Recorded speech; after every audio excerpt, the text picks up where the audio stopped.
ഇനി നമ്മൾ ഹിമാചലിലേക്ക് പോവുകയാണെങ്കിൽ അവിടെ പ്രതിസന്ധി അത്യന്തം രൂക്ഷമാകുന്ന രീതിയിലേക്ക് കാര്യങ്ങൾ എത്തുകയാണ്. മന്ത്രി വിക്രമാദിത്യ സിംഗ് ഇപ്പോൾ രാജിവെച്ചിരിക്കുന്നു. മുഖ്യമന്ത്രി സുഖ്വീന്ദർ സിംഗിനെ വിമർശിച്ചാണ് രാജി. ബിജെപി അവിശ്വാസ പ്രമേയം അവതരിപ്പിക്കാനായി ഒരുങ്ങുകയാണ്. സർക്കാരിന് ഭൂരിപക്ഷം നഷ്ടമായെന്ന് ഗവർണറോട് ബിജെപി അറിയിച്ചിരിക്കുന്നു. അനൂപ് ദാസ് വിവരങ്ങൾ നൽകും. അനൂപ്, ഓരോ സമയം മുന്നോട്ട് പോകുന്തോറും കൂടുതൽ പേർ കൂറുമാറുന്ന തരത്തിലുള്ള വിവരങ്ങളൊക്കെ വരികയാണ്. ഇപ്പോൾ മന്ത്രിയുടെ രാജി എന്ന് പറയുന്നത് നേരത്തെ ഇപ്പോൾ കോൺഗ്രസ് ബിജെപി പറഞ്ഞിരുന്നു അവർക്കൊപ്പം 5 MLA-മാർ 2 മന്ത്രിമാരും കൂടി കോൺഗ്രസ് വിട്ടുപോകുമെന്നുള്ള കാര്യമൊക്കെ പറഞ്ഞിരുന്നു. അതിലൊരാളാണോ ഇദ്ദേഹം? എന്തൊക്കെയാണ് അവിടെ സംഭവിച്ചുകൊണ്ടിരിക്കുന്നത്?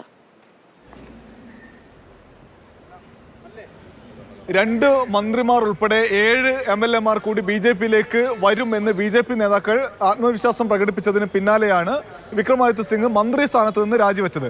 ശ്രദ്ധിക്കണം, മന്ത്രി സ്ഥാനത്ത് നിന്ന് മാത്രമേ രാജിവെച്ചിട്ടുള്ളൂ, MLA സ്ഥാനം രാജിവെച്ചിട്ടില്ല. ഇപ്പോഴത്തെ PCC അധ്യക്ഷ പ്രതിഭാ സിംഗിന്റെ മകനാണ് വിക്രമാദിത്യ സിംഗ്. മാത്രവുമല്ല, വളരെക്കാലം ഹിമാചൽ പ്രദേശിന്റെ മുഖ്യമന്ത്രിയായിരുന്ന വീരഭദ്ര സിംഗിന്റെ മകനാണ്. വിക്രമാദിത്യ സിംഗ് വാർത്താ സമ്മേളനം വിളിച്ചു പറഞ്ഞു, തിരഞ്ഞെടുപ്പ് നടക്കുന്ന സമയത്ത് വീരഭദ്ര സിംഗിന്റെ പേരുപയോഗിച്ചു, അതുകൊണ്ടുകൂടിയാണ് വോട്ട് ലഭിച്ചത്. എന്നാൽ കഴിഞ്ഞ 1 വർഷക്കാലമായി MLA-മാരെ പൂർണ്ണമായി അവഗണിക്കുകയായിരുന്നു മുഖ്യമന്ത്രി.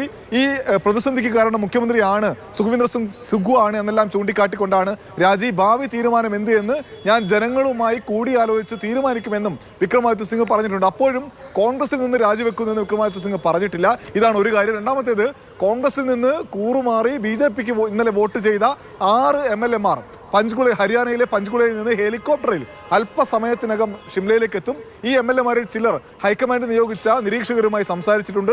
മുഖ്യമന്ത്രിയെ മാറ്റിയാൽ ഞങ്ങൾ കോൺഗ്രസിനൊപ്പം നിൽക്കും, പാർട്ടിയുമായി ഞങ്ങൾക്ക് പ്രശ്നമില്ല, എന്നാൽ മുഖ്യമന്ത്രിയുമായി പ്രശ്നമുണ്ട് എന്നാണ് അവർ ഉന്നയിച്ച വിഷയം. ഇപ്പോൾ വിക്രമാദിത്യ സിംഗും ഉന്നയിക്കുന്ന വിഷയം അതുതന്നെയാണ്. ഒരു പക്ഷേ സുഖ്വീന്ദർ സിംഗ് സുഖുവിനെ മാറ്റിയാൽ ഈ വിഷയം പരിഹരിക്കാൻ കഴിയുമോ എന്ന് കോൺഗ്രസ് ആലോചിച്ചുകൊണ്ടിരിക്കുകയാണ്. അതിനുവേണ്ടിയുള്ള ഇടപെടൽ നടത്തുന്നു. മുകേഷ് അഗ്നിഹോർത്തി ഈ ഉപമുഖ്യമന്ത്രിയെ മുഖ്യമന്ത്രിയാക്കി മാറ്റി ഈ പ്രശ്നം പരിഹരിക്കാൻ കഴിയുമെന്നാണ് ഇപ്പോൾ ആലോചിക്കുന്നത്. എന്തായാലും അതിരൂക്ഷമായ പ്രതിസന്ധിയിൽ കോൺഗ്രസ് ഹിമാചൽ പ്രദേശിൽ അകപ്പെട്ടിരിക്കുന്നു. ഇത്തരം ഘട്ടങ്ങളിൽ മുഖ്യമന്ത്രിക്കെതിരായിട്ടുള്ള വിമർശനം, അതുകൊണ്ട് മുഖ്യമന്ത്രി എതിരഭിപ്രായം പറഞ്ഞുകൊണ്ടാണ് ഈ വിമത നീക്കം നടത്തുകയും ഒപ്പം തന്നെ ഇപ്പോൾ അവരുടെ പ്രതികരണം ആ തരത്തിലാണ്. എന്താണ് യഥാർത്ഥത്തിൽ ആ പ്രശ്നം? എന്താണ്?